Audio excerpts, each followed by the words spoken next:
Okay, let's take a look at the price box feature. And actually, I have to humbly admit that I had made some mistakes on my first video because I had misunderstood how Owanda does their box options. So I'm re-recording this, and I want to show you something. First of all, you can see here that I've got a realized P&L of minus $200, and I'm going to show you why.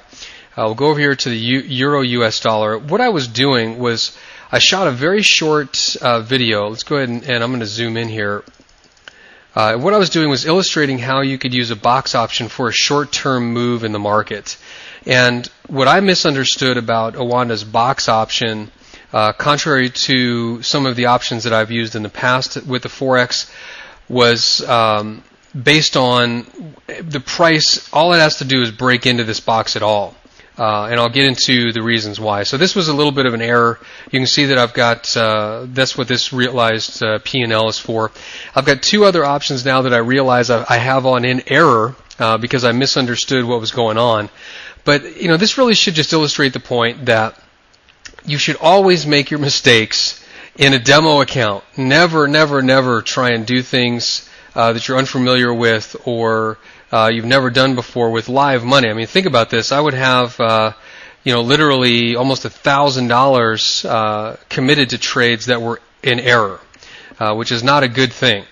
Fortunately, like I said, this is all play money, and I'm not all that concerned about it. But let's go in here and take a look at the options. So, first of all, if you click on the chart, you'll see if you do have boxes on your chart and you want to get rid of them, you can just click hide boxes there, and that will get rid of any boxes that you've put on there. Okay, so let's talk about buying this box option. First of all, to start the process, you want to click on the price box, and what you'll notice is that you have a crosshair now inside of the chart, which when you see your pointer, it's become a crosshair. If I click on this again, you can see the pointer is just a regular little arrow. Okay, so click on price box. You'll see right here at the top, it'll tell you to click on the graph to start drawing a box option. Now there are two styles of box options with Owanda, and I'll illustrate them both. Let's say, for example, that I think the euro over the next short amount of time, and I'm going to go up to an hour chart to get a little bit more view here. I think that over the next couple of days, the euro is gonna go down. Okay,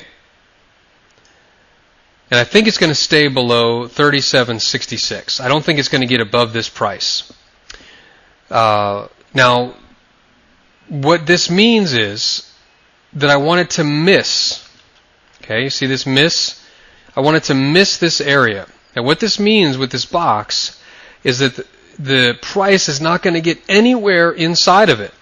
Okay, so let me delete this. And what this means is that price can do this all the way up here. And as long as it shoots down, I'm just fine. Okay, and the price may actually do something like that. And, of course, it's got to do this as well.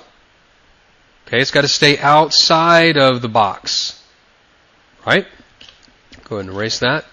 Now the other style is a hit box. Okay, you can see that over here. Now if I select hit, what that means is I think that the euro is going to get into this box. Now that means the price could do this. Okay, as long as it gets inside of here, and what Owanda calls the median price, so halfway between the bid and the ask, and that's an important piece of information. Halfway between the bid and the ask has to penetrate inside of this box. Now, one thing to keep in mind is if the price goes like this,